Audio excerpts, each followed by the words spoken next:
everyone, welcome back. My name is Dr. Naina and I am a NEET botany educator in UG category.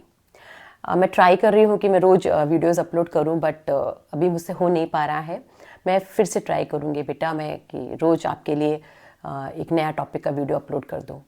Okay तो आज हम क्या पढ़ेंगे? आज हम पढ़ेंगे बेटा प्लांट रेस्पिरेशन. ठीक है, प्लांट रेस्पिरेशन क्लास 11th का टॉपिक है. प्लांट फिजियोलॉजी यूनिट का टॉपिक है. प्लांट फिजियोलॉजी में 3 चैप्टर्स हैं अभी आपके पास, फोटोसिंथेसिस, रेस्पिरेशन और प्लांट ग्रोथ हार्मोन्स. ठीक है, फोटोसिंथेसिस मैंने कराया था स्टार्टिंग में, आपको फिर से एक बार रिवाइज करा दूंगी. तो आज हम स्टार्ट कर रहे हैं बेटा क्या? Plant respiration. ठीक है, प्लांट फिजियोलॉजी बहुत इंपॉर्टेंट टॉपिक है बेटा, पूरी यूनिट बहुत इंपॉर्टेंट है. अप्रॉक्स आपको 8 to 10 क्वेश्चंस मिल जाएंगे नीट में. ठीक है, और अगर आप बोर्ड्स के लिए प्रिपरेशन कर रहे हो तो बोर्ड्स में तो 12th का ही आएगा, 11th में तो प्लांट फिजियोलॉजी से बहुत कम ही आता है ना 11th के एग्जाम्स में. ठीक है, तो बेटा नीट के लिए मैंने आपको बताया, नीट के लिए क्या होगा, अप्रॉक्स 8 to 10 क्वेश्चंस आ जाएंगे. Photosynthesis out of these 3 chapters ना फोटोसिंथेसिस से ज्यादा क्वेश्चंस आते हैं, पर रेस्पिरेशन से भी आपको एटलीस्ट 2 क्वेश्चंस मिल जाएंगे. ठीक है, ओके तो हम स्टार्ट करते हैं बेटा क्या? Plant respiration. ठीक है, प्लांट रेस्पिरेशन. ठीक है, तो हमें क्या करना है बेटा? देखो प्लांट रेस्पिरेशन ना बहुत छोटा सा चैप्टर है. ठीक है, बहुत इजी हो जाए, बहुत इजीली हो जाएगा. ठीक है, बच्चों को क्या प्रॉब्लम आती है ना मेनली इसमें कि एक तो मैम बहुत सारे एंजाइम्स है, कितने एंजाइम्स हम करें, कितने छोड़ दें. ठीक है, तो मैं आपको बताऊंगी, आपको थोड़ा एक्स्ट्रा ही बता दूंगी. ठीक है, अगर आपको डाउट है कि नहीं मैम ने जितना बताया होगा उससे ज्यादा आ गया, तो वैसे तो उससे ज्यादा नहीं आएगा, बट आपके कॉन्फिडेंस के लिए, आपके सेटिस्फेक्शन के लिए मैं उससे थोड़ा सा एंजाइम्स आपको ज्यादा बता दूंगी.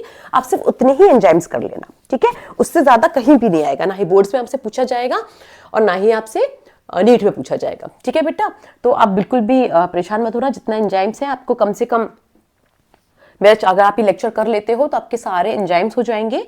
ठीक है, और हाँ एक और बात बेटा, इस चैप्टर की ना बहुत ज्यादा डीप में एनसीईआरटी नहीं पढ़नी होती है. ठीक है, वैसे तो मैं हमेशा आपको बोलती हूँ कि बहुत डीपली थॉरो करना है एनसीईआरटी को, लेकिन इस चैप्टर की मत पढ़ो. इस चैप्टर में जितना मैं आपको बता रही हूँ उतना मोर देन सफिशिएंट है. ठीक है, इस अगर आप ये लेक्चर पूरा कर ले रहे हो रेस्पिरेशन इन प्लांट्स का, ठीक है, मैं इस चैप्टर को ना 2 पार्ट्स में कराती हूँ. ठीक है, आज एक की पार्ट हो जाएगा, इसके बाद एक दूसरा पार्ट हो जाएगा. ठीक है, छोटे छोटे पार्ट्स होंगे, आई ट्राई की छोटे छोटे पार्ट्स होंगे आपके लिए. ठीक है, लेकिन सारे कॉन्सेप्ट्स आपके कवर हो जाएंगे इस चैप्टर के. ओके ठीक है, तो हमें क्या करना है बेटा? हम देख कर रहे हैं start plant respiration. Plant respiration start करने से पहले बेटा एक टॉपिक आता है ब्रीदिंग. क्या आता है बेटा? ब्रीदिंग.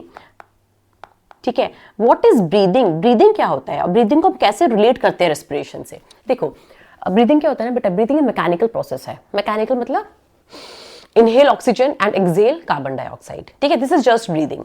ओके, कि आपने क्या किया? ऑक्सीजन को इनहेल किया है. और रेस्पिरेशन मतलब क्या होता है? रेस्पिरेशन मतलब होता है बेटा कि हमें हमारे बॉडी को, हमारे बॉडी में जितने भी सेल्स होते हैं, ठीक है, उनको क्या चाहिए? एनर्जी चाहिए. अगर हमारी बॉडी के सेल्स को एनर्जी मिल जाएगी, इसका मतलब हमको मिल जाएगी, क्योंकि body is made up of cells. ठीक है, हाँ, तो क्या करना है? रेस्पिरेशन क्या होता है बेटा? रेस्पिरेशन सेलुलर प्रोसेस होता है. सेलुलर मतलब सेल के लेवल पे जब हम बात करते हैं. ठीक है, तो करना क्या है रेस्पिरेशन में? रेस्पिरेशन में क्या करना है? सेल्स को एनर्जी चाहिए. अब सेल्स को एनर्जी कैसे मिलेगी? मुझे एनर्जी कैसे मिलेगी? आपको एनर्जी कैसे मिलेगी? जब हम खाना खाएंगे. ठीक है, तो खाना क्या करता है? जैसे ही बॉडी में जाता है तो खाना ब्रेक डाउन हो जाता है. ठीक है, तो खाने के ब्रेक डाउन से हमारे सेल्स को क्या मिलती है बेटा? एनर्जी मिलती है. ठीक है, बात समझ में आई? तो जितने भी लिविंग ऑर्गेनिज्म होते हैं, सिर्फ मैं अपनी बात या आपकी बात ना करूं, जितने भी लिविंग ऑर्गेनिजम्स होते हैं बेटा वो रेस्पिरेशन करते हैं, क्योंकि उनको भी एनर्जी की जरूरत है ना. एनर्जी की जरूरत क्यों है? क्या करता है सेल? सेल में बेटा बहुत सारे मेटाबॉलिक प्रोसेसेस होते हैं. सेल को ग्रोथ करनी होती है, डेवलपमेंट करना होता है, मेटाबॉलिज्म करना होता है, रिप्रोडक्शन करना होता है, इसलिए उसको क्या चाहिए? एनर्जी चाहिए. ठीक है, बात समझ में आ रही है? सारे पॉइंट्स हम कवर करेंगे. फिलहाल आप ये समझो कि ब्रीदिंग और रेस्पिरेशन में क्या कनेक्शन है. ब्रीदिंग है जब आप ऑक्सीजन को इनहेल कर रहे हो. रेस्पिरेशन है आप खाने को तोड़ रहे हो, खाने के तोड़ने से आपको क्या मिलेगी? एनर्जी मिलेगी. अब दोनों में क्या कनेक्शन है? दोनों में ये कनेक्शन है, ऑक्सीजन के प्रेजेंस में सेल क्या करता है बेटा? खाने को कैसे ब्रेक डाउन करता है? ऑक्सीजन के प्रेजेंस में खाने को तोड़ना इज कॉल्ड एज रेस्पिरेशन. बात समझ में आ रही है? तो ब्रीदिंग मतलब क्या हो गया? जब आप इनहेल कर रहे हो क्या? ऑक्सीजन. ठीक है, और रेस्पिरेशन क्या हुआ बेटा? रेस्पिरेशन मतलब हुआ कि आपको क्या करना है? ऑक्सीजन के प्रेजेंस में, ठीक है, ऑक्सीजन के प्रेजेंस में आपको क्या करना है? फूड का ब्रेक डाउन करना है. ठीक है। और जब भी हम ब्रेक डाउन की बात कर रहे हैं ना बेटा, तो हम किसकी बात कर रहे हैं? फूड के ऑक्सीडेशन की बात करना है, ये बात ध्यान रखना। रिडक्शन नहीं, क्या? ऑक्सीडेशन। ये चैप्टर टेस्ट करता है कि आपको कितना ऑक्सीडेशन रिडक्शन आता है। ठीक है, बात समझ में आ रही है? कैसे कोई चीज रिड्यूस हो रही है। अगर हम NADPH की बात करें, NADPH की नहीं, NADPH की बात करते हैं फोटोसिंथेसिस में। यहां पर हम बात कर रहे हैं NADH की। ठीक है, तो NADH से अगर कन्वर्ट हो रहा है NAD+,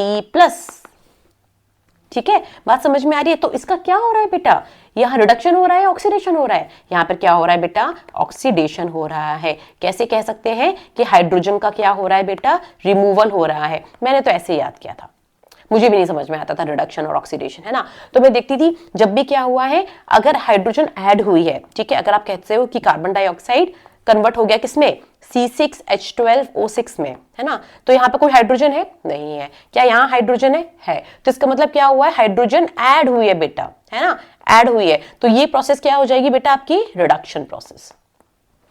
हाइड्रोजन जब भी ऐड होगी, है ना, सबस्ट्रेट और प्रोडक्ट को देखो, ठीक है, अगर प्रोडक्ट में हाइड्रोजन ऐड हो गई है तो ये प्रोसेस क्या हो जाएगी? आपकी रिडक्शन। ठीक है, अगेन सबस्ट्रेट प्रोडक्ट को देखो, अगर प्रोडक्ट में हाइड्रोजन नहीं है और सबस्ट्रेट में हाइड्रोजन है तो प्रोसेस क्या हो जाएगा? आपका ऑक्सीडेशन, क्योंकि हाइड्रोजन का क्या हुआ होगा? रिमूवल। बात समझ में आ गई? तो आपको ये बात ध्यान रखनी है, रिडक्शन ऑक्सीडेशन, एटलीस्ट इतना तो आप ध्यान रखो, ठीक है, जितना मैंने अभी आपको बताया। मैं फिर से आपको बता देती हूँ एक बार बेटा।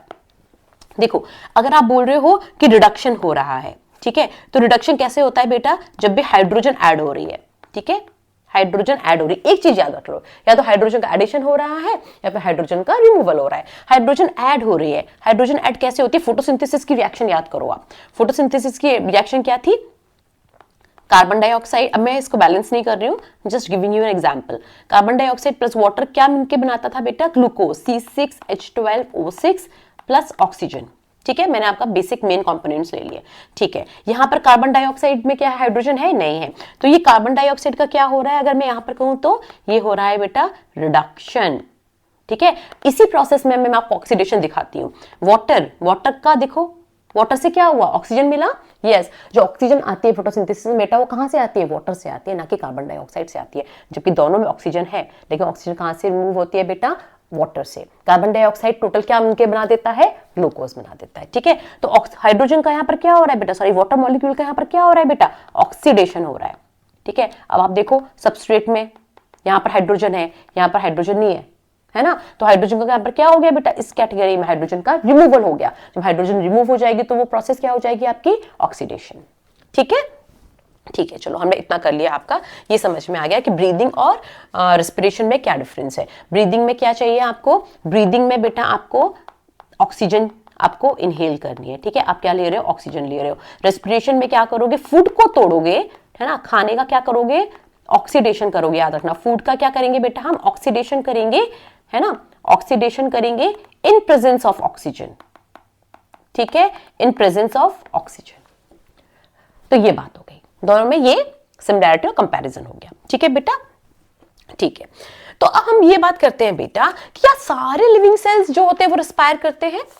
क्या सारे लिविंग सेल्स रेस्पायर करते हैं? हाँ, सारे लिविंग सेल्स रेस्पिरेशन करते हैं। बिल्कुल सही बात है। ठीक है, मैं रेस्पिरेशन करती हूँ, आप रेस्पिरेशन करते हैं, प्लांट भी रेस्पिरेशन करते हैं। हाँ, जितनी भी लिविंग ऑर्गेनिजम्स हैं या जितने भी लिविंग सेल्स हैं वो सब रेस्पिरेशन करते हैं। ठीक है, अगर हम प्लांट्स की बात कर लें तो सारे लिविंग सेल्स, प्लांट के सारे सेल्स रेस्पायर करेंगे। यस, सारे सेल्स को एनर्जी चाहिए, है ना।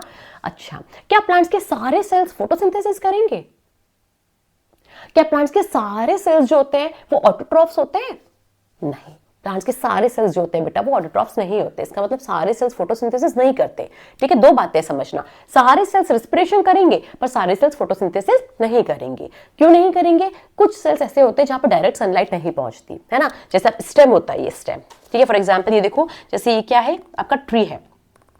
ठीक है, तो अगर आप स्टेम के एकदम अंदर वाली सेल्स देखोगे ना, ये वाले सेल्स, तो ये सेल्स क्या होते हैं बेटा? डेड होते हैं। ठीक है, यहाँ पर सनलाइट जो होती है वो नहीं आती। क्या होती है ना, डायरेक्ट सनलाइट इनको मिलती ही नहीं है, यहाँ पर सन की रेज नहीं आ पाती है अंदर तक। ठीक है बेटा, तो ये वाले सेल्स जो होते हैं वो क्या होते हैं बेटा? डेड होते हैं। ठीक है, तो क्या ये फोटोसिंथेसिस करते हैं? नहीं, नो फोटोसिंथेसिस, फोटोसिंथेसिस नहीं करते, है ना। और दूसरे हम बात करें किसकी? रूट सेल्स की, है ना। किसकी बेटा? रूट सेल्स की। क्या रूट सेल्स भी फोटोसिंथेसिस करते हैं? नहीं करते। तो रेस्पिरेशन कैसे करेंगे? तो प्लांट तो बेटा बहुत ज्यादा खाना बना लेता है ना, तो प्लांट सारे सेल्स के लिए खाना बना लेता है। प्लांट सन की प्रेजेंस में प्लांट्स के जो और अलग सेल्स हैं, है ना, सिर्फ इन 2 सेल्स को छोड़ दो, एक रूट सेल्स छोड़ दो और एक स्टेम सेल्स छोड़ दो। देखिए प्लांट्स तो बहुत बड़ा होता है, ट्री तो बहुत बड़ा होता है ना, तो ट्री के जो अदर सेल्स हैं, लीव्स हैं, है ना, तो वो क्या करती है, वो फोटोसिंथेसिस करती है और बहुत सारा खाना बना लेती है। ठीक है, तो इतना सारा खाना बना लेती है कि उनके लिए भी सफिशिएंट होता है और एंटायर ट्री के लिए सफिशिएंट होता है। ठीक है, तो वो सेल्स भी जो खाना नहीं बना पा रहे हैं उन तक भी खाना पहुंच जाएगा। खाना क्यों पहुंचेगा? जिससे वो खाने को तोड़ के एनर्जी ले पाए, जिससे वो रेस्पिरेशन कर पाए। तो प्लांट्स के सारे सेल्स क्या करेंगे बेटा? रेस्पिरेशन करके ही एनर्जी लेंगे। ठीक है, तो एनर्जी सनलाइट से नहीं आ रही, इसका मतलब सनलाइट से एनर्जी आ रही है बेटा, लेकिन सन की लाइट खाना नहीं बना रही। सन की लाइट खाना बना रही है ना, सन की लाइट के प्रेजेंस में वो खाना बना रहे हैं, खाने को तोड़ नहीं रहे हैं बेटा। ठीक है, दोनों में डिफरेंस है, बात समझना। ठीक है, वो खाना आपको एनर्जी दे रहे हैं कि आप खाना बनाओ, है ना, वो को खाना थोड़ी ना दे रहे हैं, वो आपको एनर्जी दे रहे हैं। प्लांट क्या कर, प्लांट सनलाइट क्या कर रही है? प्लांट को एनर्जी दे रही है कि तुम उस एनर्जी को यूज करके क्या करो, कार्बन डाइऑक्साइड वाटर को क्या करो, ट्रांसफॉर्म कर लो किसमें बेटा? ग्लूकोज में। ठीक है, तो सनलाइट के प्रेजेंस में प्लांट खाना बना रहे हैं, तो खाने को तोड़ेंगे कैसे? खाने को तोड़ेंगे रेस्पिरेशन प्रोसेस से, है ना, ऑक्सीजन के प्रेजेंस में क्या करेंगे? खाने को तोड़ देंगे। तो क्या प्लांट पूरा टाइम रेस्पायर करते हैं? यस। पूरा टाइम ब्रीथ करते हैं? यस। क्या वो पूरा टाइम फोटोसिंथेसिस करते हैं? हाँ, जब लाइट रिएक्शन और डार्क रिएक्शन आपने पढ़ा होगा फोटोसिंथेसिस में, नहीं पढ़ा तो मैं इसके नेक्स्ट लेक्चर में आपको जरूर पढ़ाऊंगी। ठीक है बेटा, देखो तो क्या होता है ना, प्लांट्स जो होते हैं जब तक डे होता है ना, तब तक लाइट रिएक्शन चल रही होती है। तो सनलाइट के प्रेजेंस में वो क्या करते हैं? लाइट रिएक्शन के प्रोडक्ट्स बनाते हैं, एटीपी और एनएडीपीएच, है ना, उनको फिक्स भी करते रहते हैं। फिक्स करना मतलब ग्लूकोज बनाते रहना साथ साथ। ठीक है, तो जब तक एटीपी और एनएडीपीएच रहेगा, ये लाइट रिएक्शन के प्रोडक्ट्स रहेंगे, तब तक वो क्या करेंगे? उसको फिक्स करते रहेंगे, मतलब डार्क रिएक्शन ग्लूकोज बनाते रहेंगे। बात समझ में आई, है ना? चाहे लाइट हो या ना हो, इसका मतलब अंधेरा हो गया है, रात हो गई है, लेकिन प्लांट्स के पास एटीपी एनएडीपीएच है, वो तब भी क्या करेगा? ग्लूकोज बनाता रहेगा।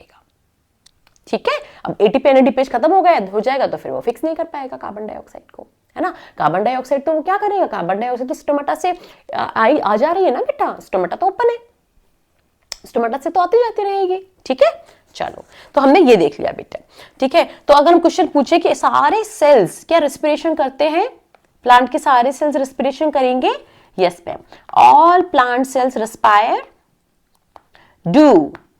Do all plant cells respire? Yes or no? Yes. है ना? Do all plant cells photosynthesize? Photosynthesize? No. है ना? कौन कौन से सेल्स है जो फोटोसिंथेसिस नहीं करते हैं बेटा? रूट सेल्स, और दूसरे कौन से होते हैं? आपके स्टेम सेल्स। ठीक है, ये क्या करते हैं? रेस्पिरेशन नहीं करते हैं। ठीक है, ये हो गया। चलो अब क्या हो रहा है ना बेटा, अब आपका एनसीईआरटी में दिया हुआ एक difference, combustion versus respiration. Combustion versus respiration, ये क्या होता है? कंबशन देखते हैं। कंबशन मतलब क्या होता है बेटा? देखो, हम किसी भी चीज को जब जलाते हैं ना, जब आप किसी चीज को जलाते हो, है ना, उसे कंबशन कहते हैं ना। जलाते हैं किसको बेटा? कार्बन की चीजों को जलाते हैं, है ना। कार्बन की किसी भी एलोट्रोपिक फॉर्म को आप जलाओगे तो कार्बन क्या हो जाएगा? कार्बन डाइऑक्साइड बन जाएगी। बात समझ में आ रही है? तो क्या करना है ना बेटा, देखो कंबशन, अभी आपने ब्रीदिंग और रेस्पिरेशन में डिफरेंस देखा, अब हम डिफरेंस देख रहे हैं कंबशन में और रेस्पिरेशन में। ठीक है, तो कंबशन मतलब क्या हुआ? आपने क्या किया? एक ही स्टेप में, है ना, इन अ सिंगल स्टेप आपने क्या किया? सपोज फॉर एग्जाम्पल आपने क्या किया? ग्लूकोज को, है ना, आपने एक ही स्टेप में जला दिया और ग्लूकोज के पास कितने कार्बन है? 6 कार्बन, और आपने रिलीज करा दी सारी की सारी 6 कार्बन डाइऑक्साइड एक ही स्टेप में। तो this process will be called as what? Combustion. इसको क्या बोलेंगे हम? कंबशन बोलेंगे।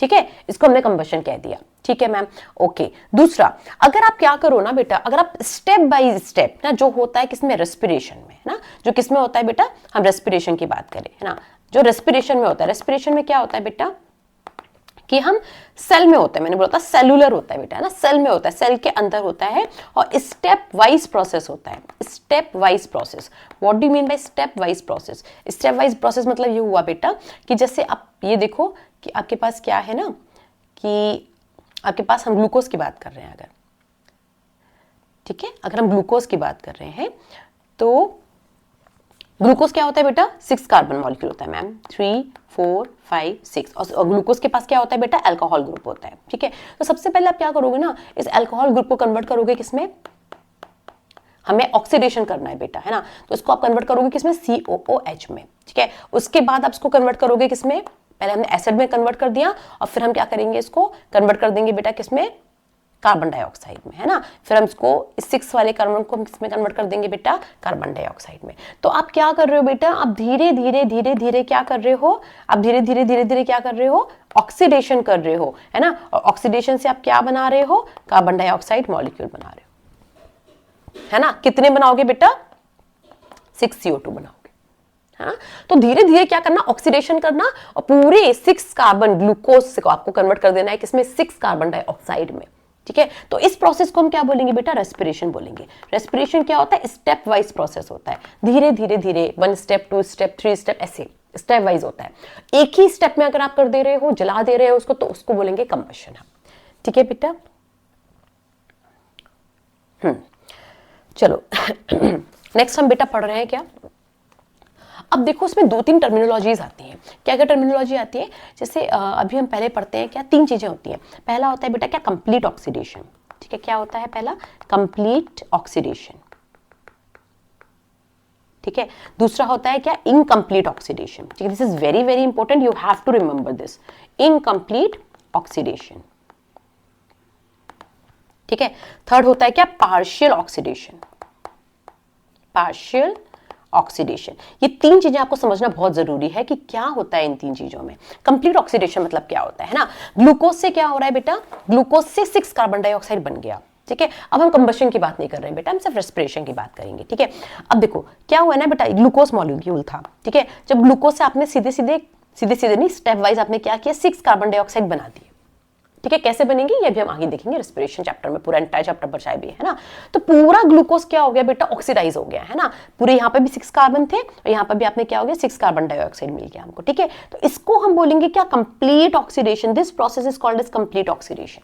ठीक है, इनकम्प्लीट ऑक्सीडेशन में क्या कर रहे हैं, अगेन अगर आप ग्लूकोज को ले लो, ग्लूकोज के पास कितने कार्बन है, 6 कार्बन। ठीक है, इसको आप ऑक्सीडाइज कर रहे हो और बना रहे हो, सपोज करो आपने 2 कार्बन डाइऑक्साइड बना दिया और प्लस आपने क्या बना दिया, 2 इथेनॉल भी बना दिया।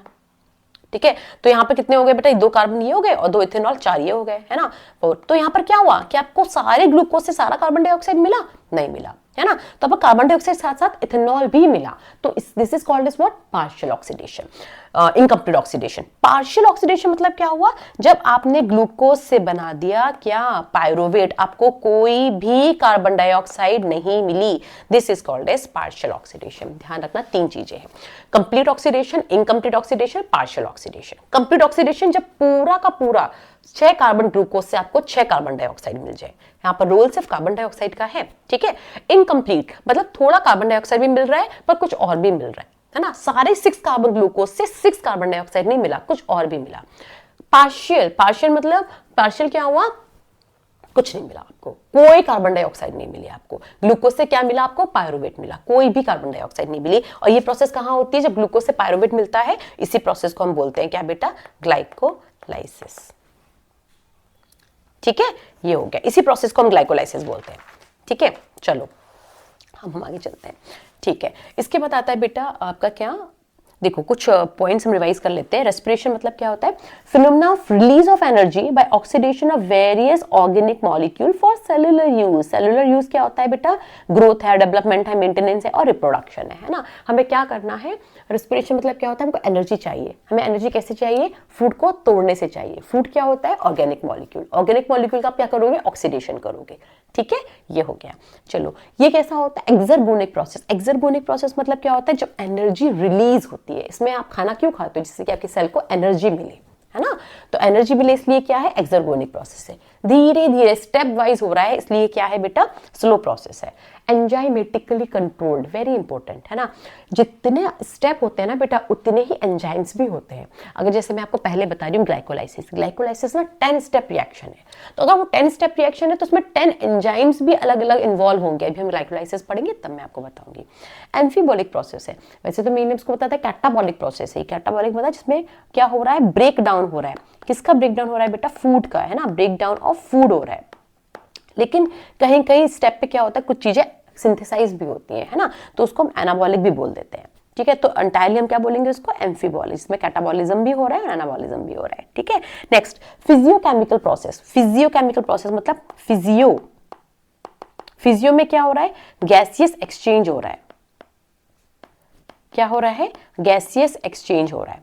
ठीक है, केमिकल प्रोसेस, केमिकल प्रोसेस मतलब क्या हो रहा है, यहाँ पर फूड की ऑक्सीडेशन हो रही है बेटा, है ना, फूड की ऑक्सीडेशन हो रही है, इसका मतलब क्या हुआ, फिजियो मतलब फिजिकल प्रोसेस है, गैस एक्सचेंज हो रहा है। जैसे ब्रीदिंग मैंने आपको बताया था, ऑक्सीजन इनहेल कर रहे हैं और कार्बन डाइऑक्साइड एक्सहेल कर रहे हैं, फिजिको। केमिकल मतलब केमिकल प्रोसेस है बेटा, है ना, फूड का आप ऑक्सीडेशन कर रहे हो, ग्लूकोज अंदर जाएगा, ग्लूकोज से कन्वर्ट होगा क्या, पायरुवेट, फिर आगे क्या होगा, है ना, कैसे हमें कार्बन डाइऑक्साइड मिलेगा। जब तक हमें ग्लूकोज से 6 कार्बन से 6 कार्बन डाइऑक्साइड नहीं मिल जाएगा, है ना, तब तक वो क्या होगा, कंप्लीट ऑक्सीडेशन नहीं होगा। और हमें फूड का क्या करना होता है बेटा, कंप्लीट ऑक्सीडेशन करना होता है, पार्शियल नहीं करना होता है, कंप्लीट ऑक्सीडेशन करना होता है। ठीक है, इससे हमें एनर्जी मिलती है। चलो ठीक है, ये टॉपिक है बेटा फोटोसिंथेसिस वर्सेस रेस्पिरेशन, आप जरूर देख लेना, है ना। तो उसमें क्या होता है, देखो फोटोसिंथेसिस आपने देखा है कि एनाबॉलिक प्रोसेस है। ठीक है, ये मैं आपको फोटोसिंथेसिस पढ़ा दूंगी, तब भी एक बार बता दूंगी। फोटोसिंथेसिस एनाबॉलिक प्रोसेस होती है क्योंकि इसमें फूड बनता है, यहाँ पर फूड को तोड़ रहा है, इसलिए कैटाबॉलिक प्रोसेस है। एटीपी सिंथेसिस बहुत इंपॉर्टेंट है। फोटोसिंथेसिस में क्या होता है ना बेटा, एटीपी सिंथेसाइज होता है, और एटीपी सिंथेसाइज होता है ना, 2 कंपार्टमेंट में एटीपी बनता है। ठीक, कैसे, कहाँ कहाँ, एक क्लोरोप्लास्ट में बनता है जहां पर हम बोलते हैं फोटो फॉस्फोराइलेशन। ठीक है, एक माइटोकॉन्ड्रिया में जहां पर हम बोलते हैं ऑक्सीडेटिव फॉस्फोराइलेशन। ठीक है, ये हो गया। ओके, वहां पे एनर्जी रिलीज होती है फोटोसिंथेसिस में, है ना। और रेस्पिरेशन में क्या होता है बेटा, एनर्जी आपको, ऑक्सीजन क्या होती है, यूज होती है, ऑक्सीजन यूटिलाइज होती है, यूज होती है। ठीक है, यहाँ देखो ऑक्सीजन निकल रही है और यहाँ पर ऑक्सीजन यूज हो रही है। ठीक है, तो ये वाला पार्ट आप एक बार देख लेना। अब हम आते हैं बेटा किस पे, रेस्पिरेटरी सबस्ट्रेट पे। रेस्पिरेटरी सबस्ट्रेट क्या है, देखो इसको समझो, व्हाट इज रेस्पिरेटरी सबस्ट्रेट। देखो क्या हुआ है बेटा कि आप ऐसे समझो कि क्या करना है, खाने को तोड़ना है। ठीक है, अभी तक हमने क्या समझा, व्हाट इज रेस्पिरेशन। रेस्पिरेशन कुछ नहीं है, हमने खाना खाया, खाने को तोड़ेंगे और तोड़ के हमको एनर्जी मिलेगी हमारे सारे सेल्स को, है ना। तो आपको सबसे पहले क्या करना है, खाने को सेल तक पहुंचाना है। कैसे पहुंचाएंगे, खाना खा लिया, स्टमक में क्या हुआ, पार्शियल ब्रेकडाउन हो गया, partial breakdown in the presence of HCl, है ना, कार्बन डाइऑक्साइड नहीं बनी, पार्शियल ब्रेकडाउन हुआ है। ठीक है, फिर क्या हुआ, वो जो फूड है ना, ग्लूकोज मॉलिक्यूल है, वो टूटा होगा ग्लूकोज मॉलिक्यूल, है ना। हाँ, तो वो जो टूटा होगा ना बेटा, तो वो कहाँ जाएगा, स्मॉल इंटेस्टाइन में जाएगा। करेक्ट है, स्मॉल इंटेस्टाइन से क्या होता है, क्योंकि वो रिच ऑफ ब्लड वेसल्स होता है ना, सारे ब्लड में क्या हो जाएगा, ग्लूकोज मॉलिक्यूल्स चले जाएंगे, और सारा ब्लड कहाँ जाता है बेटा, सारे सेल्स के पास जाता है। तो ब्लड क्या करेगा, सेल्स को दे देगा ग्लूकोज, लो तुम ले लो, तुम्हारे पास ग्लूकोज नहीं था, ले लो, by the process of diffusion है, ऑस्मोसिस, डिफ्यूजन, है ना। क्यों डिफ्यूजन में हम किसी भी सब्सटेंस को भेज सकते हैं from the by higher concentration to lower concentration, क्योंकि ब्लड में तो बहुत सारा ग्लूकोज है और सेल के पास ग्लूकोज नहीं है, तभी तो वो एनर्जी नहीं बना पा रहा है। तो from higher to lower concentration glucose क्या करेगा, डिफ्यूजन से चला जाएगा सेल के अंदर। ठीक है, चला गया। ओके, वैसे ऑक्सीजन भी जाएगी उस टाइम, तो ऑक्सीजन के प्रेजेंस में ग्लूकोज का क्या हो जाएगा, कंप्लीट ऑक्सीडेशन हो जाएगा। ठीक है, ये बात समझो। अब आप ये समझो, आपने खाना खाया था, सिर्फ उसमें कार्बोहाइड्रेट थोड़ी ना था, उसमें तो बहुत कुछ आपने खाया, आपने कुछ भी खाया। जैसे आपने for example I can say you have eaten आलू का पराठा, एंड आलू का पराठा have aloo that is starch, okay, carbohydrate, it is having oil in it, so there must be some fat, lipids, okay, they must contain some protein also, okay, protein, and कुछ organic substrate भी हो सकता है। तो respiratory substrate कुछ भी हो सकता है बेटा, है ना। क्या क्या हो सकता है, वो 4 चीजों में हो सकता है, कार्बोहाइड्रेट, फैट, प्रोटीन या फिर ऑर्गेनिक एसिड। ये 4 चीजें रेस्पिरेटरी सबस्ट्रेट होती हैं, जिससे क्या करेगा, सेल इनको तोड़ के एनर्जी लेगा जो आपके खाने में जा रही है। बात समझ में आ रहा है, जो आपने खाना खाया उनमें ये 4 चीजें हैं, they will act as a respiratory substrate, मतलब ये तोड़ के एनर्जी बना सकती है। अब इन चारों में भी ना सेल किसको प्रेफर करता है, सेल जो होता है ना ऑर्गेनिक एसिड प्रेफर नहीं करता, नहीं तोड़ता, है ना। ऑर्गेनिक एसिड कौन से होते हैं बेटा, मैलिक एसिड या ऑक्सैलिक एसिड। प्रोटीन रेयरली, बहुत रेयरली यूज होता है। तो होता कौन कौन यूज है बेटा, कार्बोहाइड्रेट और फैट यूज होता है एज अ रेस्पिरेटरी सबस्ट्रेट। ठीक है, अब कार्बोहाइड्रेट और फैट में ना एनर्जी चाहिए हमारे सेल को। ठीक है, तो वो क्या करेगा, इन दोनों को तोड़ेगा। इन दोनों में सबसे ज्यादा एनर्जी किसके पास है, जो ज्यादा रिड्यूस है। ठीक है, और कार्बोहाइड्रेट और फैट में जो ज्यादा रिड्यूस है वो कौन है बेटा, फैट ज्यादा रिड्यूस है। इसका मतलब फैट के पास ज्यादा एनर्जी होनी चाहिए, है ना। हाँ, फैट के पास ज्यादा एनर्जी है as compare to carbohydrate, but हमारी बॉडी प्रेफर करती है कार्बोहाइड्रेट को तोड़ना। ठीक है, ध्यान से सुनो, हमारी बॉडी प्रेफर करती है कार्बोहाइड्रेट को तोड़ना। कि जबकि फैट के पास ज्यादा एनर्जी है, उसको तोड़ेंगे तो ज्यादा एनर्जी मिल जाएगी, है ना, लेकिन स्टिल हमारी बॉडी क्या प्रेफर कर रही है, कार्बोहाइड्रेट को तोड़ना। क्यों? क्योंकि अगर आप फैट को तोड़ोगे तो ज्यादा ऑक्सीजन रिक्वायरमेंट होगी और उतनी ऑक्सीजन हमारी बॉडी जो है अफोर्ड नहीं कर पाती देना। ठीक है, तो कार्बोहाइड्रेट क्या है बेटा, प्राइमरी सोर्स है ना, हमारी बॉडी इसको प्रेफर करती है। ठीक है, ज्यादा एनर्जी इसमें है, मोस्ट एनर्जी यील्डिंग है, लेकिन स्टिल हमारी बॉडी कार्बोहाइड्रेट तोड़ती है। ठीक है, carbohydrate instant source of energy, example आप ग्लूकोज और फ्रक्टोज को देख लो। ठीक है, और ये मोस्ट कॉमन है। चलो, अब एनसीईआरटी में दो आपके टर्म्स दिए हुए हैं, फ्लोटिंग रेस्पिरेशन और प्रोटोप्लाज्मिक रेस्पिरेशन। फ्लोटिंग रेस्पिरेशन जब रेस्पिरेटरी सबस्ट्रेट कार्बोहाइड्रेट और फैट हो जाएगा उसको फ्लोटिंग बोलते हैं। दैट्स इट, इससे ज्यादा याद नहीं करना। फ्लोटिंग रेस्पिरेशन मतलब जब कार्बोहाइड्रेट और फैट हो आपका क्या, रेस्पिरेटरी सबस्ट्रेट। प्रोटोप्लाज्मिक पी, जब रेस्पिरेटरी सबस्ट्रेट क्या होगा, प्रोटीन, जो नहीं होता यूजुअली। ठीक है, चलो, डू प्लांट्स ब्रीथ, ये हमने कर लिया। हाँ, प्लांट्स बिल्कुल ब्रीथ करते हैं, है ना, लेकिन उनके पास कोई स्पेशल ऑर्गन्स नहीं होता, जैसे उनके पास लंग्स नहीं होते, उनके पास गिल्स नहीं होते। तो प्लांट्स क्या करते हैं, अपने पार्ट, अपने बॉडी का खुद ख्याल रखते हैं। कहते हैं कि तुम लोग अपना अपना देखो, मतलब हर एक पार्ट, प्लांट का हर एक पार्ट अपना खुद एनर्जी एक्सचेंज, गैस एक्सचेंज देख लेगा, है ना। जैसे लीव्स जो होती है, लीव्स तो फ्लैट होती है, कोई प्रॉब्लम ही नहीं है, गैसेस एक्सचेंज हो जाएगा। करेक्ट है। स्टेम, स्टेम्स में क्या प्रेजेंट होते हैं बेटा, स्टेम्स में प्रेजेंट होते हैं बेटा लेंटिसल्स, है ना, लेंटिसल्स से हो जाएगा। और लीव्स तो फ्लैट होती है, लीव्स में क्या होते हैं बेटा, स्टमटा, है ना, वो लोग देख लेंगे गैसियस एक्सचेंज। ठीक है, तो एवरी पार्ट क्या करेगा, takes care of its own gaseous need. No और very little transport of gases होता है ना, क्योंकि इसमें ब्लड तो होता नहीं है प्लांट में, तो ऐसा कुछ ट्रांसपोर्ट भी गैसेस का नहीं होता। ठीक है, तो ऐसा कुछ ट्रांसपोर्ट भी गैसेस का नहीं होता है। ठीक है, तो आगे हम देखते हैं बेटा क्या, रेस्पिरेशन। अब हम आ गए रेस्पिरेशन पे। ठीक है, क्या हुआ था, फिर से एक बार स्टोरी सुन लो कि हमने खाना खाया, स्टमक में गया, in the presence of SCL partial break down हो गया। ठीक है, उसके बाद स्मॉल इंटेस्टाइन में एब्जॉर्ब हो गया, एब्जॉर्ब होकर सारे सेल्स के पास चला गया। ठीक है, अब सेल्स ने क्या किया, ग्लूकोज दे दिया, ब्लड ने क्या किया, सारा ग्लूकोज दे दिया सेल्स को। ठीक है, अब ऐसे समझो कि ब्लड ने ग्लूकोज दिया है सेल्स को। ठीक है, तो क्या हुआ होगा कि कुछ ऐसा समझ लो कि ये है बेटा आपके पास सेल। ठीक है, थोड़ा सा राइटिंग को प्लीज पार्डन। ओके, अब क्या हुआ ना बेटा, ग्लूकोज आ गया, ग्लूकोज आ गया सेल के पास। ठीक है, ऐसा नहीं हो सकता कि ग्लूकोज जैसे अंदर आया बाहर भी चला जाए। ग्लूकोज अंदर बाहर करता रहेगा तो फिर एनर्जी कैसे मिलेगी, ग्लूकोज का ऑक्सीडेशन कैसे होगा मैम, है ना। तो ऐसा क्यों नहीं होता कि वो अंदर बाहर करता रहे, क्योंकि बेटा एक एंजाइम आते हैं, क्या नाम है उन एंजाइम का, hexokinase. Yes, hexokinase, these are the housekeeping enzyme, these are the constitutive enzyme. कुछ एंजाइम्स ऐसे होते हैं ना जो सेल कॉन्टिन्यूसली बनाता रहता है ना। जैसे घर में मम्मी होती है, मम्मी बाहर चली जाती है तो मम्मी कहाँ है, मम्मी कहाँ है, मम्मी कहाँ है, कोई काम ही नहीं हो रहा, है ना। वैसे ही सेल के जो मम्मी होती है वो कौन होते हैं, हाउसकीपिंग, वो हेक्सोकाइनेज होते हैं, है ना, हाउसकीपिंग होते हैं, पूरे सेल के देखभाल करते हैं। तो हेक्सोकाइनेज जो होते हैं, hexokinase as the name says, hexo मतलब 6 कार्बन शुगर, है ना, 6 कार्बन। काइनेज, काइनेज वो एंजाइम्स होते हैं जो फॉस्फोराइलेशन करते हैं। फॉस्फोराइलेशन करना मतलब किसी भी सामने वाले कंपाउंड पे फॉस्फेट ग्रुप लगा देना। तो ये क्या करते हैं, फॉस्फेट ग्रुप लगा देते हैं। तो वो एंजाइम जो 6 कार्बन शुगर पे फॉस्फेट लगा देंगे, they are called as hexokinase. Hexo मतलब 6 कार्बन वाली शुगर पर टारगेट करना है। ठीक है, करना क्या है, फॉस्फेट ग्रुप लगा देना है। ठीक है, ओके। तो हेक्सोकाइनेज क्या करेंगे, ग्लूकोज 6 कार्बन शुगर है, यस मैम। ये हेक्सोकाइनेज क्या करते हैं, ग्लूकोज को कन्वर्ट कर देते हैं बेटा किसमें, ग्लूकोज को कन्वर्ट कर देते हैं किसमें, ग्लूकोज 6 फॉस्फेट। ग्लूकोज 6 फॉस्फेट मतलब ग्लूकोज कुछ ऐसा था ना, 6 कार्बन शुगर है, 4 5 6, तो 6 कार्बन पे क्या करेंगे, फॉस्फेट ग्रुप लगा देंगे। ग्लूकोज 6 फॉस्फेट, 6 कार्बन पे फॉस्फेट ग्रुप लगा दिया। तो हेक्सोकाइनेज क्या करते हैं ना, ग्लूकोज को कन्वर्ट कर देते हैं ग्लूकोज 6 फॉस्फेट में। तो जैसे ही आपको पता है कोई कंपाउंड, फॉस्फेट क्या होता है, नेगेटिव चार्ज, है ना, और सेल की जो वॉल होती है, मेम्ब्रेन होती है, वो कैसी होती है, सेमी परमेबल, है ना, वो आयंस का क्या करती है, एक्सचेंज और इंचेंज नहीं करती ना बेटा, आयंस को इन आउट नहीं करती है। इसलिए जैसे ही ग्लूकोज कन्वर्ट होता है ग्लूकोज 6 फॉस्फेट में, उस पर नेगेटिव चार्ज आ गया, तो अब वो सेमी परमेबल मेम्ब्रेन को क्रॉस नहीं कर पाएगा। करेक्ट है, हाँ करेक्ट है मैम, ठीक है, ओके। तो अब क्या करना है बेटा, देखो अब आपको ये करना है, जैसे ही सेल के अंदर ग्लूकोज आया था, ग्लूकोज 6 फॉस्फेट में कन्वर्ट हो जाएगा। अब सबसे ये है क्या, ये हम साइटोप्लाज्म की बात कर रहे हैं, करेक्ट है, हाँ। अब ये ग्लूकोज कन्वर्ट होगा बेटा किसमें, पायरुवेट में। किसमें कन्वर्ट हो जाएगा, पायरुवेट में। इस प्रोसेस को क्या बोलते हैं हम, ग्लाइकोलाइसिस। ठीक है, सेल जैसे ग्लूकोज सेल के पास आया, ठीक है, ग्लाइकोलाइसिस स्टार्ट हो जाएगा और ग्लूकोज कन्वर्ट हो जाएगा किसमें, पायरुवेट में। कहां पे हो रहा है ये, साइटोप्लाज्म में हो रहा है। ठीक है, बात समझ में आई।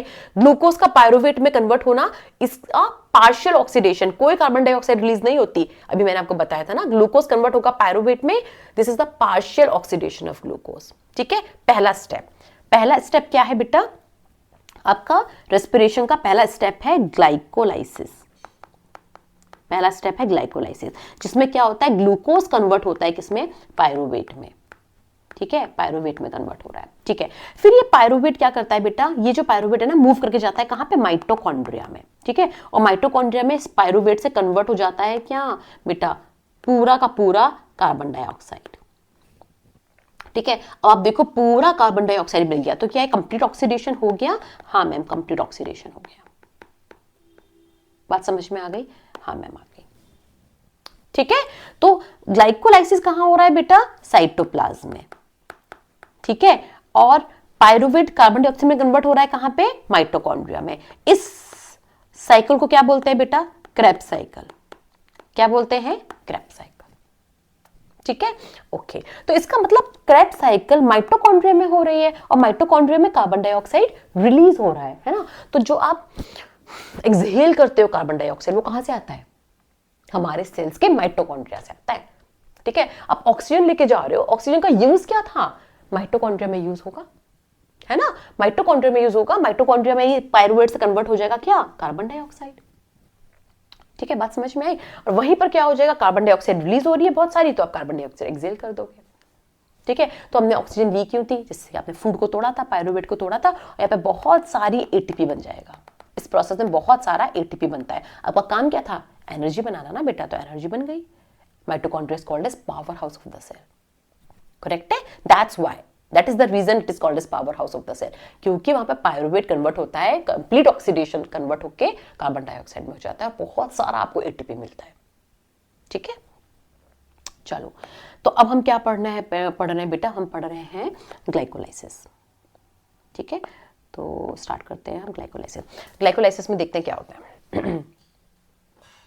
देखते हैं, सबसे पहले हम ग्लाइकोलाइसिस देख लेते हैं। अब देखते हैं ग्लाइकोलाइसिस में हो क्या रहा है कि, 1 सेकेंड,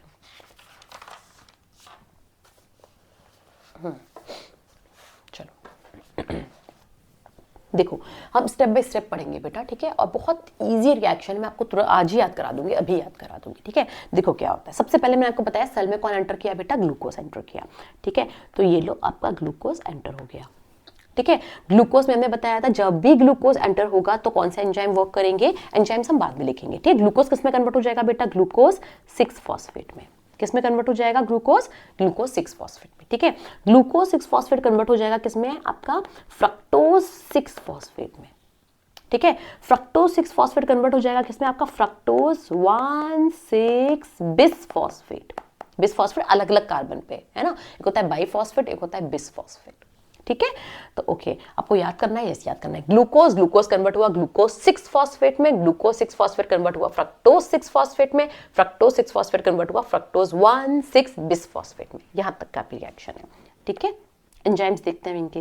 ग्लूकोज कन्वर्ट होता है glucose 6 phosphate in the presence of hexokinase.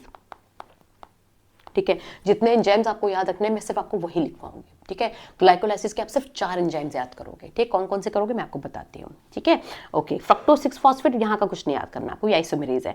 Fructose 6 phosphate convert हो गया fructose 1,6 bis phosphate in the presence of PFK, फॉस्फोफ्रक्टोकाइनेज। कौन बेटा, फॉस्फोफ्रक्टोकाइनेज।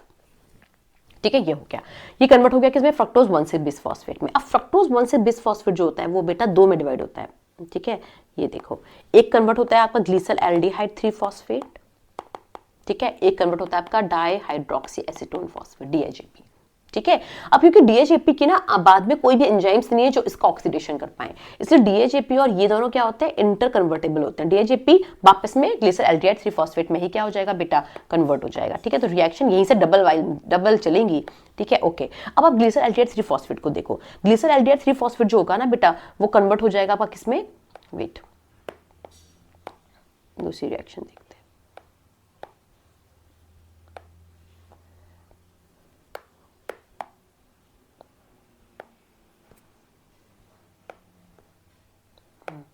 देखो किस में कन्वर्ट हो जाएगा आपका ग्लिसरॉल्डिहाइड 3-फॉस्फेट, ठीक है। अगर मैं इसको यहाँ लिख दूँ गैल्ड 3-फॉस्फेट, है ना, ग्लिसरॉल्डिहाइड 3-फॉस्फेट, ग्लिसरॉल्डिहाइड 3-फॉस्फेट कन्वर्ट हो जाएगा आपका 1,3-bis PGA phosphoglyceric acid.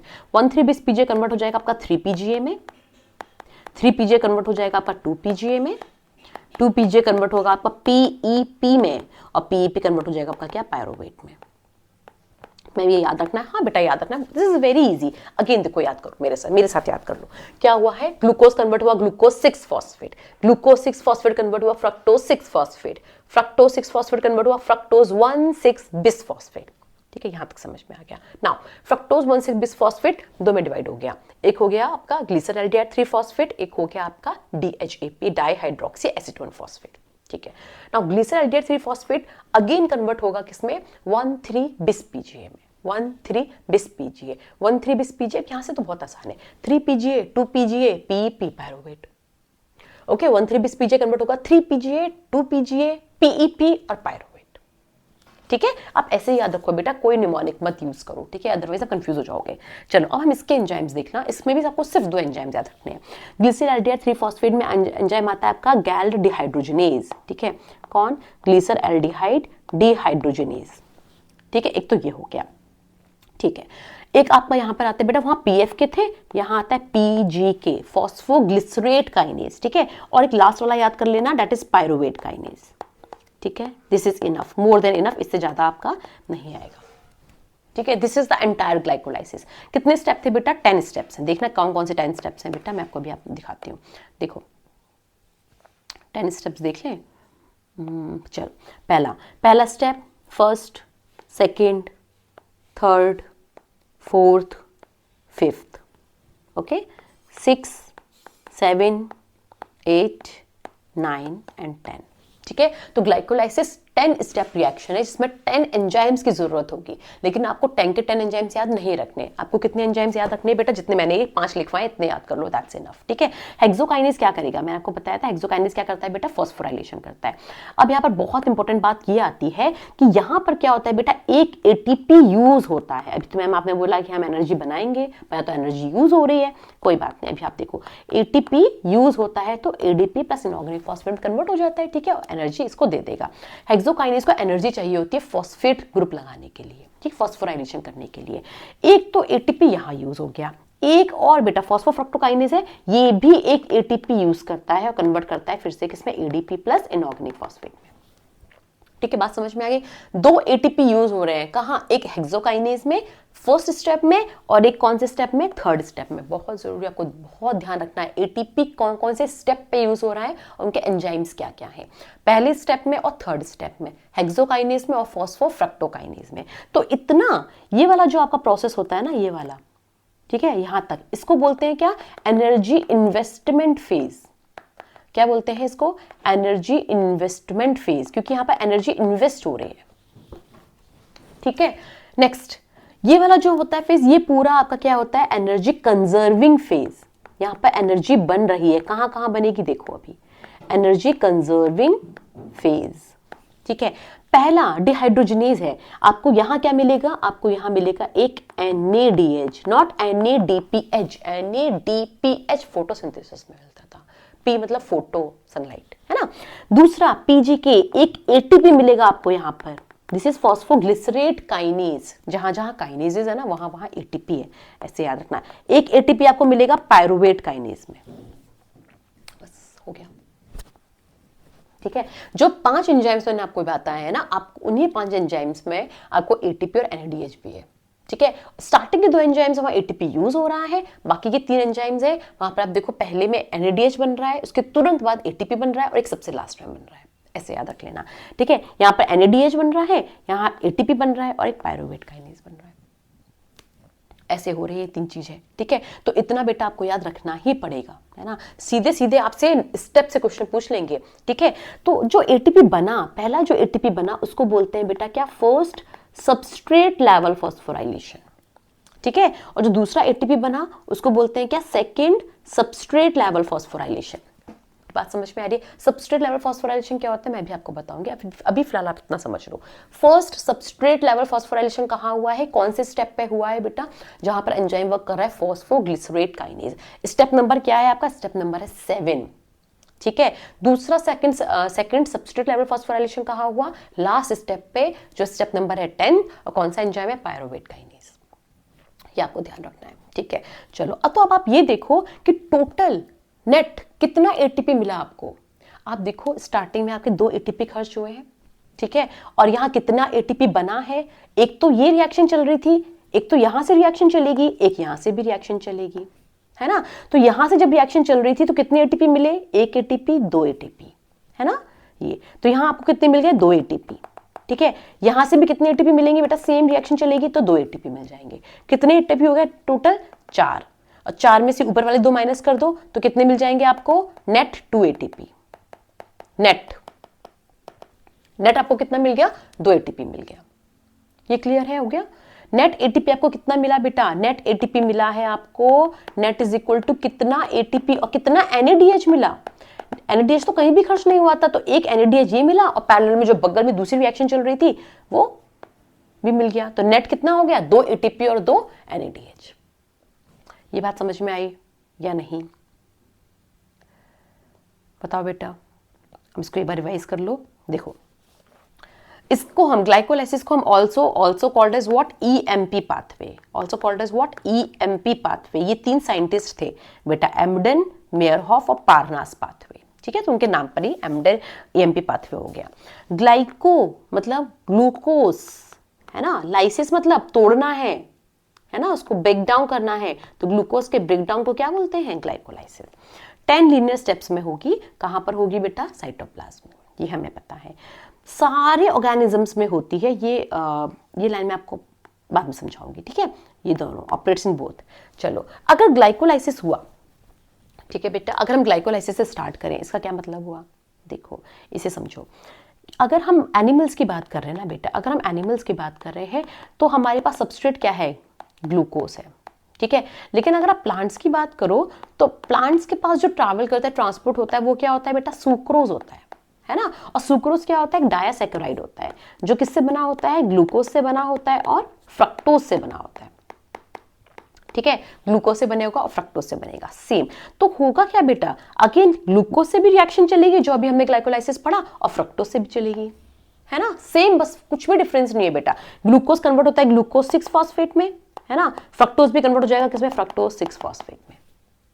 Glucose 6 phosphate convert होता है फ्रक्टोज में, फिर फ्रक्टोज 1,6 बिस फॉस्फेट में, करेक्ट है। यहां पर ये डायरेक्ट कन्वर्ट हो जाएगा किसमें, फ्रक्टोज 1,6 बिस फॉस्फेट में। लेकिन एंजाइम सारे लगेंगे बेटा, यहां पर भी हेक्सोकाइनेज लगेगा और यहां पर भी कौन लगेगा, पीएफके। तो सेम रिएक्शन एकदम सेम होगी इसके बाद, फ्रक्टोज 1,6 बिस फॉस्फेट के बाद, ठीक है। तो अगर आपसे पूछा जाए कि ग्लाइकोलाइसिस में कितना एटीपी बना टोटल, तो 4 एटीपी बना। नेट कितना मिला, 2 मिला, ठीक है। ग्लाइकोलाइसिस टोटल एनएडीएच कितना बना, 2 बना। अगर सुक्रोज से बात करोगे तो जस्ट डबल कर दो, है ना। सुक्रोज से बात करें टोटल कितना एटीपी बना, 8 बना। नेट कितना बना, माइनस कर दो, कितना हो जाएगा बेटा, नेट गेन कितना हो जाएगा, 4, ठीक है। ओके, एनएडीएच कितना बना, 4 बना, ठीक है। ओके, तो ग्लाइकोलाइसिस से आपका प्रोडक्ट क्या है, 2 एटीपी और 2 एनएडीएच। हम नेट की बात करते हैं बेटा। पहला सबस्ट्रेट लेवल फॉस्फोराइलेशन कहां हो रहा है, पीजीके में, है ना, पीजीके में। दूसरा सबस्ट्रेट लेवल फॉस्फोराइलेशन कहां हो रहा है बेटा, पायरुवेट काइनेज में, ठीक है।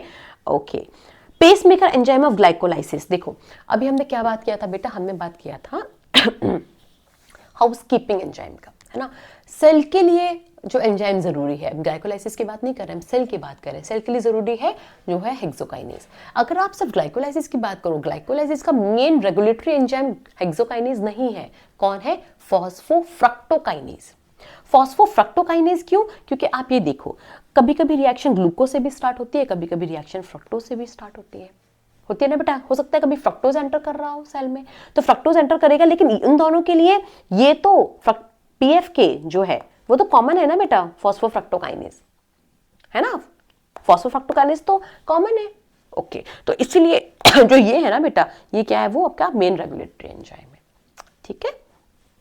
ओके, अब आप रिएक्शंस देख लो रिएक्शन जो होती है हेक्सोकाइनेज, फॉस्फोफ्रक्टोकाइनेज और पायरुवेट काइनेज की क्या है, इरिवर्सिबल है ना। बाकी सारी रेस्ट ऑफ द रिएक्शंस क्या है आपकी, रिवर्सिबल।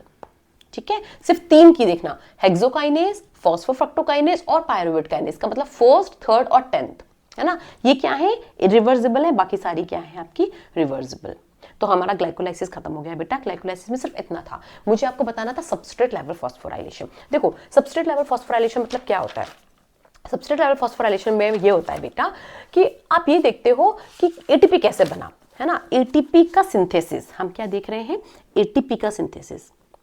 तो 2 तरीके से होता है, 2 टाइप्स ऑफ एटीपी सिंथेसिस। ठीक है, क्या हो रहा है बेटा, 2 टाइप्स ऑफ एटीपी सिंथेसिस। पहला होता है आपका सबस्ट्रेट लेवल फॉस्फोराइलेशन। क्या है पहला, सबस्ट्रेट लेवल फॉस्फोराइलेशन। ठीक है, दूसरा क्या होता है, दूसरा होता है आपका ऑक्सीडेटिव फॉस्फोराइलेशन। आपने सुना होगा, है ना। सबस्ट्रेट लेवल फॉस्फोराइलेशन क्या हो रहा है, देखो सबस्ट्रेट लेवल फॉस्फोराइलेशन ये हो रहा है ना बेटा, अगर आप एटीपी को देखो तो एटीपी क्या होता है, what is ATP, ATP is adenosine,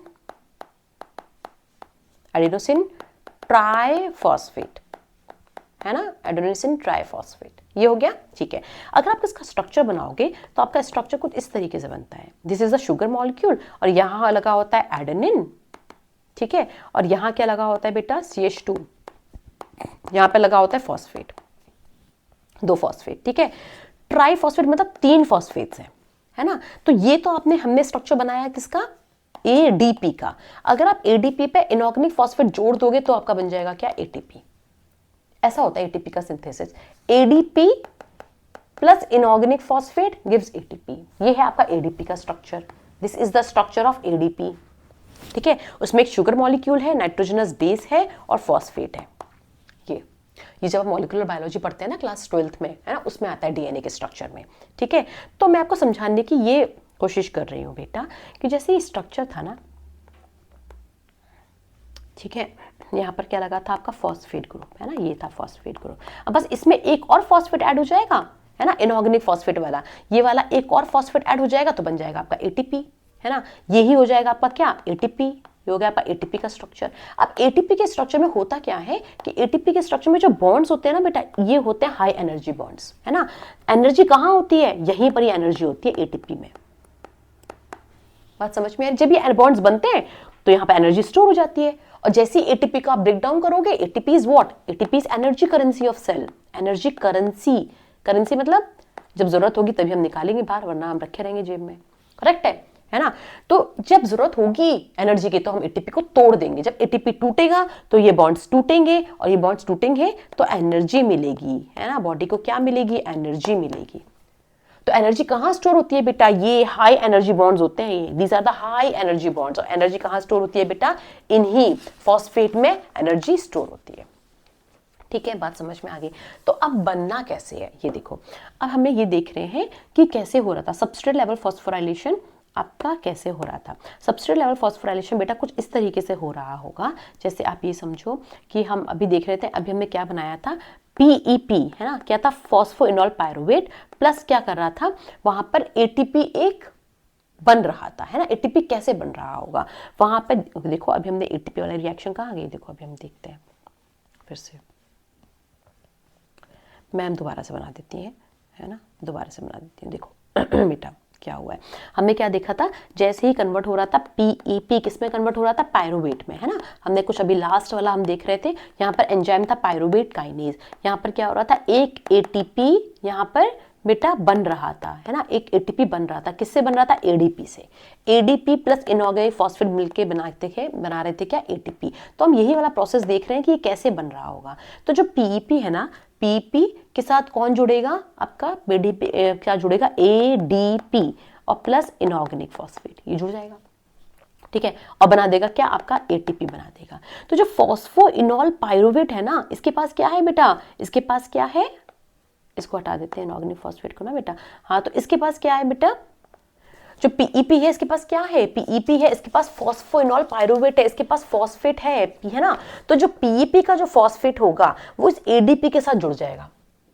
ठीक है, जो PEP का फॉस्फेट होगा वो ADP के पास जुड़ जाएगा और ATP फॉर्म करेगा। तो आपको पता है वो जो स्ट्रक्चर, फिर से याद करो, ऐसे, है ना, यहाँ पर CH2 था और यहाँ पर ये फॉस्फेट और ये फॉस्फेट था, तो इसका जो फॉस्फेट है वही आके यहाँ पे जुड़ जाएगा, है ना। और जब भी मैंने बताया था ये बॉन्ड्स बनते हैं तो क्या होता है, एनर्जी इस पे आके स्टोर हो जाती है और ये कन्वर्ट हो जाता है किसमें, ATP में, है ना। तो ये जो सबस्ट्रेट है ना बेटा, इस सबस्ट्रेट को बोलते हैं हम हाई एनर्जी सबस्ट्रेट, है ना, बहुत ज्यादा इसमें एनर्जी है। लेकिन जो प्रोडक्ट बना, ये प्रोडक्ट बना बहुत लो एनर्जी का, तो सारी एनर्जी कहां चली गई, ADP के पास चली गई और कन्वर्ट हो गई किसमें, ATP में, है ना। और प्रोडक्ट कौन सा बना था लो एनर्जी वाला बेटा, पायरुवेट। मैम नहीं आ रहा है समझ में, नहीं आ रहा है समझ में, फिर से समझो,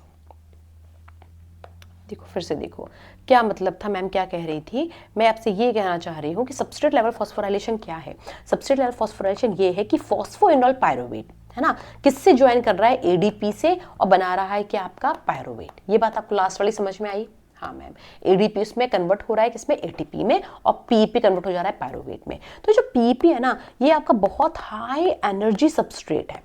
क्या है बेटा, हाई एनर्जी सबस्ट्रेट, ठीक है। तो ये हाई एनर्जी सबस्ट्रेट है, वो किसमें कन्वर्ट हो रहा है, आपका लो एनर्जी प्रोडक्ट में कन्वर्ट हो रहा है, ठीक है। तो सारी एनर्जी कहां चली गई, सारी एनर्जी जो ADP ने एक और फॉस्फेट, है ना, ऐसा ये था CH2 और ये फॉस्फेट ADP था, तो इसका जो एक फॉस्फेट आया, ये वाला जो इसका फॉस्फेट आया और यहाँ आके जुड़ा है, उसने सारी एनर्जी ले ली, है ना। तो ये जो बॉन्ड बना ना बेटा, ये जो बॉन्ड्स बनते हैं ये हाई एनर्जी बॉन्ड्स होते हैं, और किस में कन्वर्ट हो गया बेटा, ATP में। तो पायरुवेट प्लस क्या बना था आपका, ATP, तो ATP के पास सारी एनर्जी आ गई, तो इसके पास एनर्जी क्या हो गई, कम। ये सबस्ट्रेट कैसा है, high energy substrate, low energy product में कन्वर्ट हुआ, लेकिन सारी एनर्जी किसके पास चली गई, ATP के पास। This is substrate level phosphorylation, substrate के लेवल पे फॉस्फोराइलेशन हो रहा है, इसलिए कॉल्ड है सबस्ट्रेट लेवल फॉस्फोराइलेशन। जो दूसरा होता है बेटा, उसको बोलते हैं ऑक्सीडेटिव फॉस्फोराइलेशन। ऑक्सीडेटिव फॉस्फोराइलेशन कहां पर होता है, माइटोकॉन्ड्रिया में। जब अब क्या हुआ है, देखो बेटा, आपने ग्लाइकोलाइसिस से क्या बना लिया, पायरुवेट बना लिया। अब ये पायरुवेट, क्या कोई कार्बन डाइऑक्साइड रिलीज हुई, नहीं हुई। क्या मिला आपको प्रोडक्ट, आपको प्रोडक्ट मिला है 2 ATP और 2 NADPH, ये 2 चीजें मिली है ना, 2 ATP 2 NADPH मिला है। क्या कोई कार्बन डाइऑक्साइड मिला है, नहीं मैम, कोई कार्बन डाइऑक्साइड हमको नहीं मिला, है ना। तो इसलिए हमने क्या बोला था, ये पार्शियल ऑक्सीडेशन हुआ है, कंप्लीट ऑक्सीडेशन नहीं हुआ, इनकम्प्लीट ऑक्सीडेशन नहीं हुआ, ये क्या हुआ है, पार्शियल ऑक्सीडेशन हुआ है, ठीक है, ये हो गया पार्शियल ऑक्सीडेशन हुआ है, ठीक, कोई कार्बन डाइऑक्साइड रिलीज नहीं हुई है। तो अब ये पायरुवेट क्या करेगा, अब ये पायरुवेट मूव करके जाएगा बेटा कहां पर, माइटोकॉन्ड्रिया में। कहां पर जाएगा बेटा, माइटोकॉन्ड्रिया में जाएगा, और माइटोकॉन्ड्रिया में जाकर क्या हो जाएगा, उसका कंप्लीट ऑक्सीडेशन हो जाएगा, पूरा पूरा कन्वर्ट हो जाएगा किसमें, कार्बन डाइऑक्साइड में। वहां पर भी ATP रिलीज होगा, और वहां पर भी क्या रिलीज होगा बेटा, NADH, ठीक है, not DPH, it's NADH only, ठीक है। तो जब हम क्या करते हैं, जब हम NADH से एनर्जी बनाते हैं, ठीक है, NADH से भी हम क्या करते हैं बेटा, ATP कन्वर्ट करते हैं। आपको पता होगा कि 4 प्रोटॉन्स मिलकर क्या करते हैं, एक ATP बनाते हैं, है ना। तो जब NADH से ATP बनता है, इस प्रोसेस को बोलते हैं क्या, ऑक्सीडेटिव फॉस्फोराइलेशन। और ऑक्सीडेटिव फॉस्फोराइलेशन कहां पर होता है, माइटोकॉन्ड्रिया में होता है।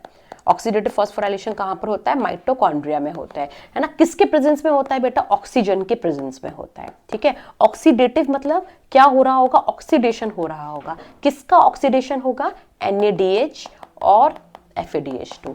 ये क्या है, ये अभी हम इसके आगे वाली क्लास में पढ़ेंगे, ठीक है। सबस्ट्रेट लेवल फॉस्फोराइलेशन समझ में आया, जब सबस्ट्रेट के लेवल पे फॉस्फोराइलेशन हो रहा है। जैसे सबस्ट्रेट लेवल फॉस्फोराइलेशन क्या था, PEP कन्वर्ट हो रहा था किसमें, पायरुवेट में। PEP किसमें कन्वर्ट हो रहा था, पायरुवेट में कन्वर्ट हो रहा था, है ना। PEP क्या कर रहा था, अपनी एनर्जी किसको दे रहा था, ADP को, है ना, एक फॉस्फेट दे रहा था, मतलब एनर्जी दे रहा था, और किसमें कन्वर्ट हो रहा था, ATP में, ठीक है। तो ये आपका आज का लेक्चर हो गया बेटा। हमने आज इसमें ग्लाइकोलाइसिस पढ़ लिया, सबस्ट्रेट लेवल फॉस्फोराइलेशन पढ़ लिया। जो नेक्स्ट लेक्चर होगा उसमें हम पढ़ेंगे क्रेब्स साइकिल और ऑक्सीडेटिव फॉस्फोराइलेशन, ये 2 चीजें पढ़ेंगे। 2 टॉपिक्स छोटे छोटे और रह गए हैं, आपका रेस्पिरेशन चैप्टर कंप्लीट हो जाएगा, ठीक है। तो ये सारे कॉन्सेप्ट से मैं आपको कॉन्सेप्ट के साथ पढ़ा रही हूँ, इसलिए आप ध्यान से प्लीज पढ़िएगा, उसमें कोई इश्यू नहीं होगा, ठीक है। जो क्रेब्स साइकिल होगा ये हम पढ़ेंगे अब नेक्स्ट लेक्चर में।